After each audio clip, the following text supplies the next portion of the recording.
Hello student, मैं सनी आप सभी का कुमार क्लासेस ऑफिशियल के ऑनलाइन पोर्टल पर स्वागत करता हूँ।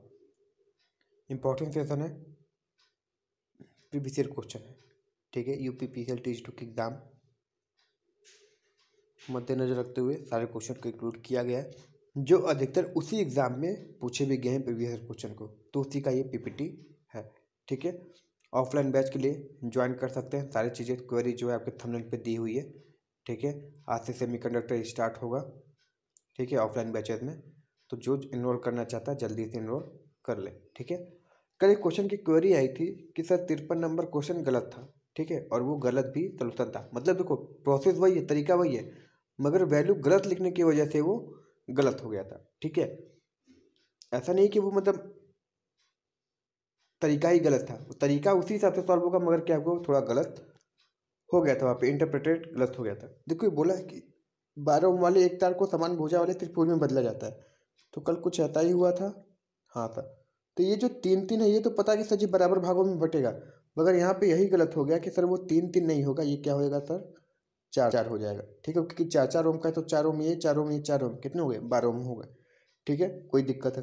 किन्हीं दो भुजा के बीच में पूछा था, तुमको पता चल गया कि सर ये और ये कैसे है सीरीज में, तो ये और ये जुड़ेंगे तो सर जी हमारा ये क्या हो गया, 8 ओम हो गया। अब ये 8 ओम और ये 4 ओम कैसे है, श्रेणी में, तो 8 और 4 किस में है, समानांतर में। हाँ सर, समानांतर में है। तो क्या करते हैं, अब इसको सॉल्व करेंगे। समानांतर में है तो 8 गुणे 4/12, इसको काट देते हैं, कितना हो जाएगा, 3 हो जाएगा। यानी हमारा आंसर क्या आएगा, 8/3 आएगा। देखते हैं ऑप्शन है कि नहीं 8/3।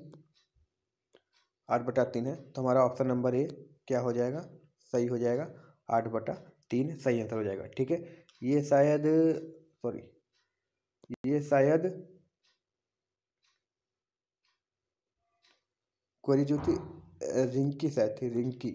ठीक है, तो देखो यही होता है, जो क्वेश्चन देखेगा ध्यान से, जो इसमें मतलब रम जाएगा एकदम, उसी को फायदा होगा।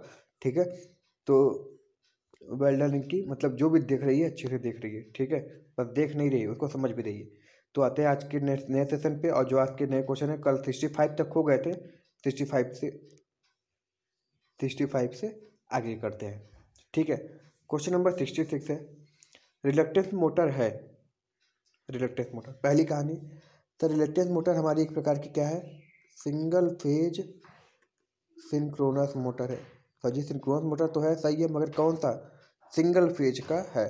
इसके साथ एक और मोटर होता है जिसको हम क्या बोलते हैं, हिस्टैरिसीस मोटर, वो भी क्या होता है, हमारा सिंक्रोनस मोटर ही होता है।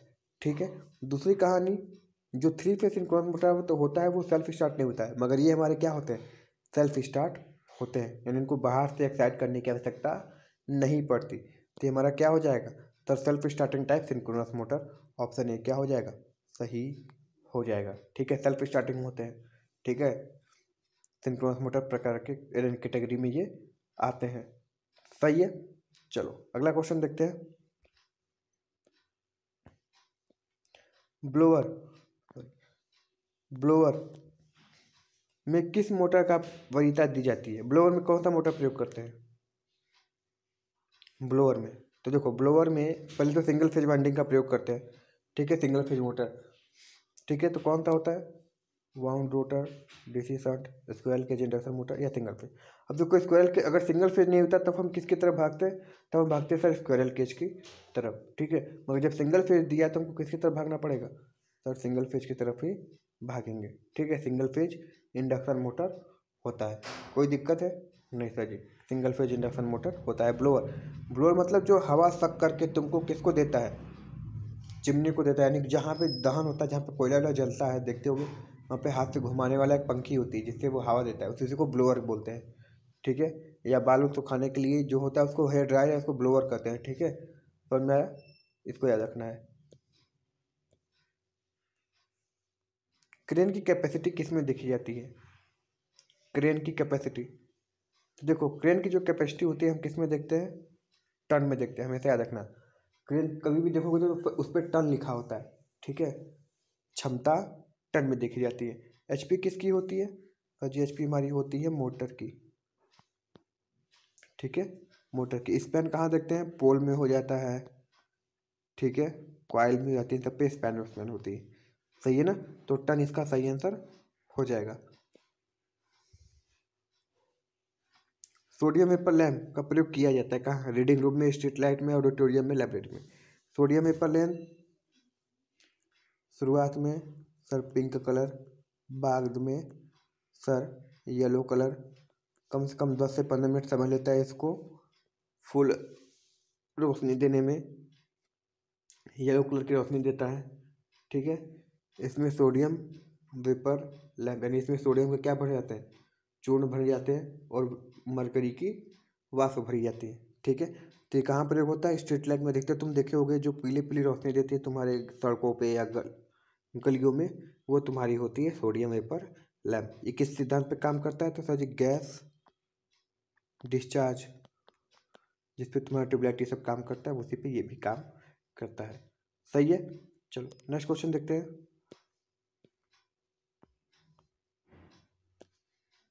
फ्लोरेसेंट लैंप का सामान्य आयु कितनी होती है?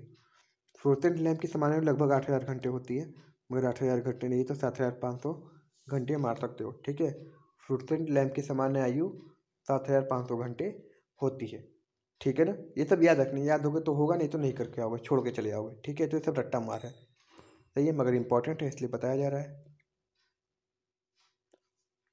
फ्लोरेसेंट लैंप में फ्लिकर इफेक्ट होता है। फ्लिकर इफेक्ट मतलब देखते हो, कभी कभी ऐसी कहानी होती है कि तुम्हारा जो ट्यूबलाइट होता है जलता बुझता जलता बुझता रहता है। ठीक है, लगेगा कि एकदम कुछ फॉल्ट होगा, कहीं तो कनेक्शन छोड़ रहा है। ठीक है, तो वो किसके कारण होता है? उसी को फ्लिकर इफेक्ट कहते हैं। जलते जलते बुझ जाना, फिर हम या फिर हमेशा क्या होता है? फ्लक्चुएट होते रहना, कम ज़्यादा कम ज़्यादा कम ज़्यादा होते रहना। ये किसके कारण होता है? सर ये होता है लोअर फ्रिक्वेंसी के कारण। किसके कारण? लोअर फ्रिक्वेंसी के कारण। ठीक है, फ्लोरेसेंट लैंप हमारा एसी तथा डीसी दोनों पे काम कर सकता है। डीसी पे काम कराने के लिए हमको क्या चाहिए होता है? सर एक बैलेस्ट रेसिस्टेंस की आवश्यकता पड़ती है। किसकी? बैलेस्ट रेसिस्टेंस की।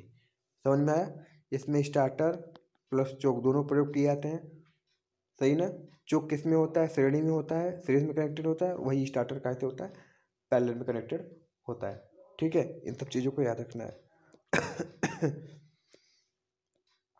हाँ, आ गया। फिलामेंट लैंप में कौन सी गैस भरी जाती है? फिलामेंट लैंप जैसे टंगस्टन वंगस्टन का फिलामेंट होता है, ये वाली इसमें कौन सी भरी जाती है? तो सर इसमें भरी जाती है नाइट्रोजन गैस। ठीक है, नाइट्रोजन, या फिर आर्गन दिया था तो आर्गन मार देते। ठीक है, फिलहाल इसमें क्या भरी जाती है? हम सर नाइट्रोजन गैस भरते हैं। कितनी टेम्परेचर होती है सर जी जब भर देते हैं गैस? तो लगभग 2000 डिग्री सेल्सियस तक ये हो जाता है काम इसका। ठीक है, 2000 से 2200 डिग्री सेल्सियस। नेक्स्ट क्वेश्चन देखते हैं। किस पे? टंगस्टन फिलामेंट का आउटपुट निर्भर करता है किस पे? लैंप की साइज, सेल की साइज, या फिलामेंट के तापमान। देखो, टंगस्टन फिलामेंट को ताप दीप्त भी कहते हैं। ताप दीप्त मतलब जितना वो गर्म होगा उतना ज़्यादा वो क्या देगा? रोशनी देगा। तो सेल की साइज पे निर्भर नहीं करता, लैंप की साइज पे निर्भर नहीं करता, निर्भर किस पे करता? फिलामेंट का तापमान कितना है। ठीक है, और उसमें गैस क्या भरी गई है उसके हिसाब से वो तापमान बढ़ा भी सकता है, घटा भी सकता है फिलामेंट। ठीक है, ये चीज़ याद रखना।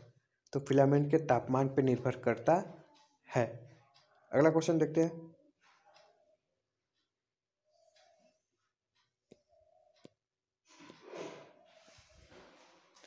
प्रकाश का रंग निर्भर करता है किस पर?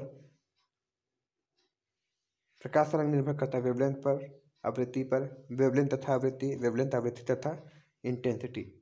तो देखो, प्रकाश का जो निर्भर करता है वो वेवलेंथ पे भी करता है और आवृत्ति पे भी करता है। वेवलेंथ यानी तरंग दैर्घ्य जिसको बोलते हैं। ठीक है, तरंग दैर्घ्य तथा आवृत्ति दोनों पे करता है। ठीक है, याद रखना। जैसे ये होता है ना, ये याद होगा 3800 एंगस्ट्रॉम से 7600 एंगस्ट्रॉम वेवलेंथ। इसको याद रखना, ये बहुत ज़्यादा पूछा जाता है कितने के बीच में होता है। तो 3800 एंगस्ट्रॉम से लेके 7600 एंगस्ट्रॉम, या कहीं कहीं 7800 एंगस्ट्रॉम भी लिख देता है। ठीक है, तो इसको याद रखना। वेवलेंथ की लंबाई होती है, किस में दिखाई जाती है वेवलेंथ की लंबाई? सर ये दिखाई जाती है एंगस्ट्रॉम में। कोई दिक्कत है? किस में दिखाई जाती है? तो सर ये दिखाई जाती है एंगस्ट्रॉम में।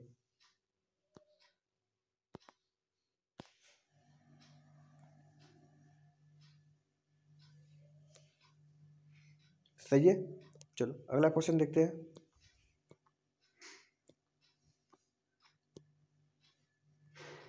लेड एसिड सेल की दक्षता किस पर निर्भर नहीं करती? चार्जिंग जर, डिस्चार्जिंग जर, एक्टिव मटेरियल, या किस पर नहीं करती दक्षता? तो याद रखना, एफिशिएंसी जो होती है तापमान पे करती है, डिस्चार्जिंग दर करती है, एक्टिव मटेरियल क्या भरा गया है उस पर करती है, मगर चार्जिंग रेट पे नहीं करती। किस पे नहीं करती? चार्जिंग रेट पे नहीं करती। सबसे अधिक डिस्चार्जिंग रेट पे निर्भर करती है उसकी दक्षता। ठीक है, किस पे नहीं करती? तो चार्जिंग रेट पे नहीं करती। ठीक है, इसको याद रखना, चार्जिंग रेट पे नहीं करती।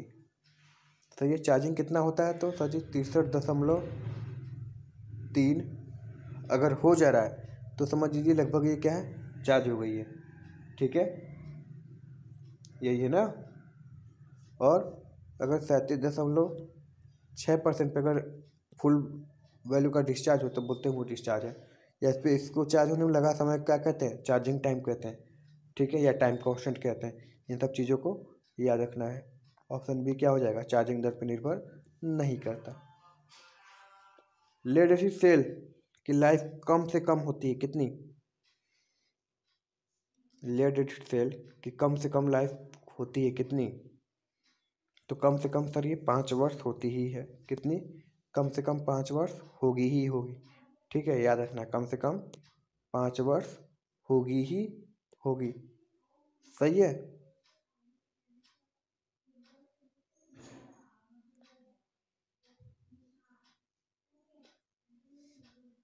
सही है, 5 वर्ष। इसको याद रखना, कितनी होती है कितनी नहीं होती है। कम से कम 5 वर्ष, ज़्यादा से ज़्यादा 7-8 वर्ष होती है, उससे ज़्यादा नहीं।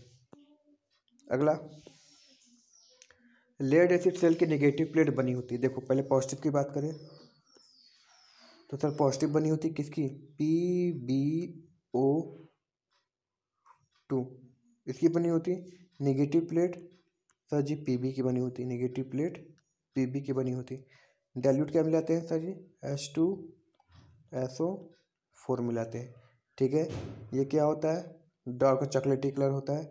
ये क्या होता है? स्पंजी लेड होता है जो स्लेटी कलर का बना होता है। ठीक है, सही है ना। चार्जिंग के समय क्या होती है? गैस निकलती है। डीपोलराइजर के माध्यम से उस गैस को किस में बदलते हैं? पानी में बदलते हैं। डीपोलराइजर के रूप में किसका प्रयोग करते हैं? तो सर MnO2। ये सब चीज़ें इम्पॉर्टेंट है, याद रखो। ठीक है, MnO2 हो गया। और भी चीज़ें इंपॉर्टेंट है। हाँ सर जी इंपॉर्टेंट है। जब दोनों डिस्चार्ज हो जाते हैं तो कौन सा दोनों प्लेट क्या बन जाती है? तब सर जी दोनों PbSO4 बन जाती हैं जब दोनों प्लेट डिस्चार्ज आती हैं। ठीक है, तो नेगेटिव प्लेट किसका बना होता है? तो सर बना होता है शीशा, Pb जिसको बोलते हैं। ठीक है, याद रखना, किसका? शीशे का बना होता है। सही है। चलो अगला क्वेश्चन देखते हैं। ये क्वेश्चन है, क्या होगा इसका आंसर? इसका आंसर क्या होगा?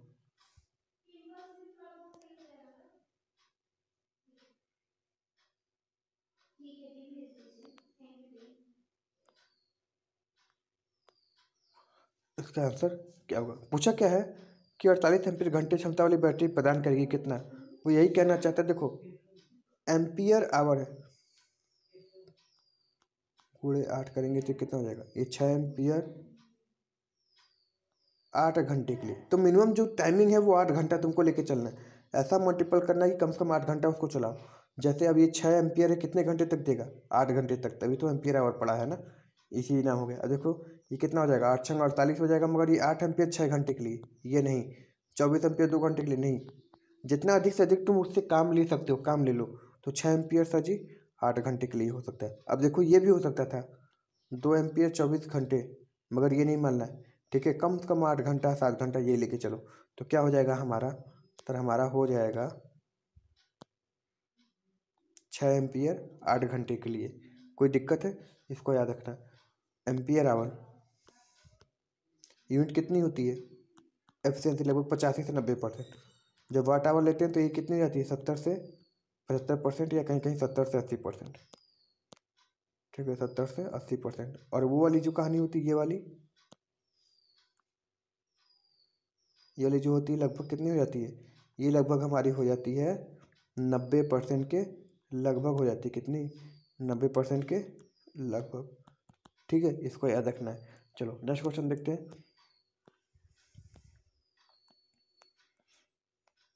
शुष्क सेल का आंतरिक प्रतिरोध ज़्यादा होना चाहिए कि कम होना चाहिए? तो जी कम से कम होना चाहिए। तो याद रखना, कम सबसे कम किसका होता है? तो जी सबसे कम होता है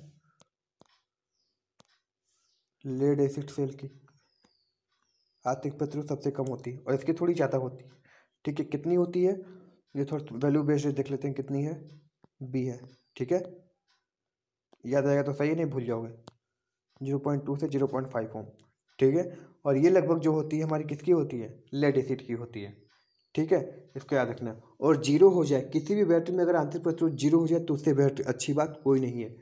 ठीक है, जीरो हो जाए तो बेस्ट है, इसलिए बोलते हैं कि बताओ कि वोल्टेज स्रोत में आंतरिक प्रतिरोध कितना होना चाहिए? तो सर वो जीरो है तो बढ़िया बात है, और करंट सोर्स है तो अनंत होना चाहिए। ठीक है, चलो अगला क्वेश्चन। इक्विलाइजर रिंग का प्रयोग कहाँ करते हैं? इक्विलाइजर रिंग का प्रयोग कहाँ करते हैं? इक्विलाइजर रिंग का काम केवल यही होता है कि जो अगर वोल्टेज या कॉइल में, अगर प्रत्येक कॉइल में अलग अलग वोल्टेज है तो उसको इक्वल वोल्टेज करने का काम करता है कौन? Equaliser ring. इसीलिए इसका प्रयोग कहाँ करते हैं? तो इसका प्रयोग हम करते हैं लैप वाइंडिंग में। कहाँ करते हैं? तो लैप वाइंडिंग में अधिकतर करते हैं। ठीक है, चलो अगला क्वेश्चन देखते हैं। छोटी डीसी मशीन के योग किसके बने होते हैं जी? योग की बात बोल रहा है। बहुत बार सब क्या करेंगे, ग्रेन ओरिएंटेड स्टील मार देंगे, सोचेंगे कोर की बात कर रहा है, मगर वो कोर की बात किया ही नहीं है। योग योग कास्ट स्टील के बने होते हैं। ठीक है, और अगर यही हैवी मशीन बोल देता है, हैवी मशीन या फिर बड़ी मशीन, तब किसकी तरफ भागते हैं? तब हम भागते हैं सर कास्ट स्टील की तरफ। कोई दिक्कत है, सबका ही काम है योग बनाने का। ठीक है, जो कि धूल मिट्टी फाड़ ढिमकाने से बताता है हमारे। ठीक है, बाहरी परत को ही, जो बाहर से हमको दिखती है बॉडी, उसी को योग बोलते हैं। सही है ना? चलो नेक्स्ट क्वेश्चन देखते हैं।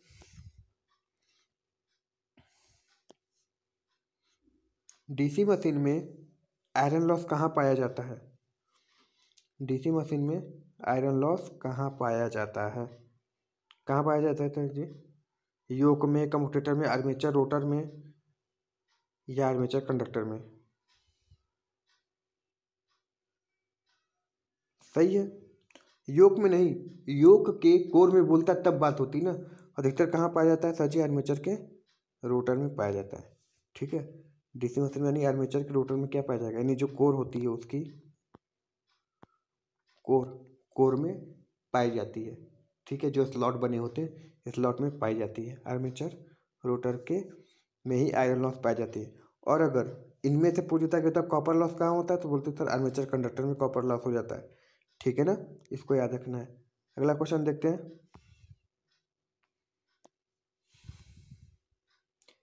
डीसी जनरेटर का योग कास्ट आयरन का क्यों बनाया जाता है? कास्ट आयरन का क्यों बनाते हैं? क्या करना है, बस पोली को संभाले रहना है ना, तो लकड़ी लगा के पोल के माध्यम से, लकड़ी के माध्यम से पोल को पेच से कस के उस पर टिकाए रहते। क्यों ऐसा करते हैं? क्यों ऐसी कहानी होती है? तो ये सस्ता होता है, मैग्नेटिक पथ को पूर्ण करता है, मैग्नेटिक पथ को पूर्ण करता है, ये मशीन को यांत्रिक क्षति से बचाता है, या उपयोग सभी? सही है, सभी हो जाएगा। क्यों कास्ट आयरन का बनते हैं सर? सस्ता होता है, हाँ सर, औरों की तुलना में थोड़ा सस्ता होता है, कास्ट स्टील की तुलना में कास्ट आयरन सस्ता होता है। ठीक है, दूसरी, मैग्नेटिक पथ को पूर्ण करता है, हाँ सर पूर्ण करता है। मशीन को यांत्रिक क्षति से बचाता है, हाँ सर, मान लो जो उस पर कोई वेट उठ गिर जाए तो उससे बचा, मतलब कोई भार उठ गिर जाए तो उसको बचा लेता है एक बार। ठीक है, तो उपयोग सभी क्या हो जाएगा हमारा? सही आंसर हो जाएगा। ठीक है ना, चलो नेक्स्ट क्वेश्चन देखते हैं। तो उपयोग सभी क्या हो जाएगा? सही आंसर हो जाएगा। देखो, 6 पोल वेव बाउंड डीसी जनरेटर में ब्रश की संख्या कितनी होगी? 6 पोल की तरफ भागना ही नहीं है, केवल वेव देखना है। हमको पता है कि लैप में क्या होता है, ए बराबर पी होता है लैप में, और जितने पी होते हैं उतने ब्रश की संख्या भी होती है। किसमें? लैप में। अगर वेव में, मगर वेव में हमको पता है कि ए बराबर 2 होता है, और उतने ही ब्रश की संख्या भी होती है। वेव वाली बात है, तो वेव में ब्रश की संख्या कितनी हो जाएगी? 2 हो जाएगी। पोल चाहे जितना रहे, समानांतर पथों की संख्या चाहे जितनी रहे, हमेशा 2 ही रहेगा। ठीक है, याद रखें। और लैप बोलता था यहाँ पे, तब फिर अगर लैप वाउंड बोलता है यहाँ पे 6 ब्रश हो जाते हैं। क्योंकि पोल भी 6 है। ठीक है ना। चलो आज का लास्ट क्वेश्चन देखते हैं। और सेशन पसंद आए तो इसको लाइक शेयर बाबू जरूर कर देना। ठीक है। और चैनल पे नए हो तो सब्सक्राइब जरूर करना। तुम्हारे लिए बात ये हो रहा है।